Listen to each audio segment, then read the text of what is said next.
Alors, bonjour David Fontinos. Vous êtes donc parrain du prix Rossel cette année. Est-ce que vous pouvez tout d'abord nous dire quel a été votre rôle en tant que parrain du prix? Parrain, en fait, je ne faisais pas partie du jury, j'ai pas eu à décider, c'était vraiment un acte de présence. Et voilà, pour quelque part, je veux dire, s'associer comme ça à cette édition. Je sais qu'ils aiment bien faire ça, il y a des parrains prestigieux dans les années précédentes. Et puis, moi j'aimais bien cette idée, voilà, de remettre un prix. Finalement, quand on est auteur, on est toujours en train d'attendre de recevoir des prix, mais remettre un prix, c'est assez agréable, surtout que le lauréat était vraiment très heureux. J'ai lu son livre après qui m'a vraiment plu, et voilà, c'est un moment d'échange, voilà, de convivialité.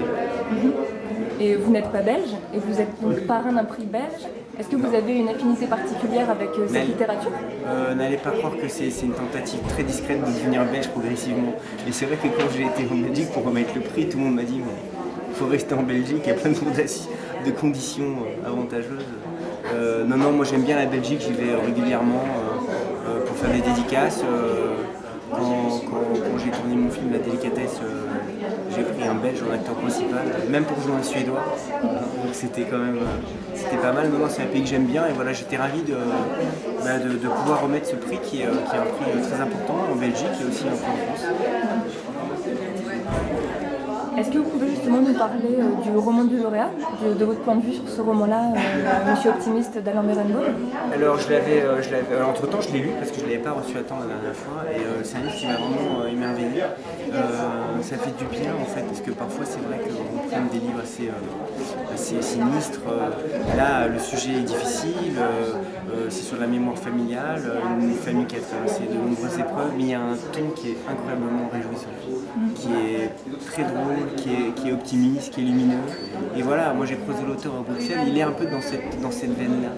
Je ne veux pas dire que c'est un Woody Allen, mais il a un côté désamorcé, tragique, avec toujours beaucoup de pudeur, d'humour. Et j'aime bien ce titre, Monsieur Optimiste. Et puis j'ai noté d'ailleurs, en le lisant, j'ai noté plein de phrases qui m'ont vraiment réjoui. Et j'étais... Non, mais déjà il commence son livre en disant bon, je tiens à vous dire que vous resterez sûrement sur votre enfant en lisant le livre. Déjà un auteur qui commence un livre comme ça me plaît. Il n'est pas dans les sbooks où il faut à tout prix plaire au lecteur, il s'amuse beaucoup avec ça.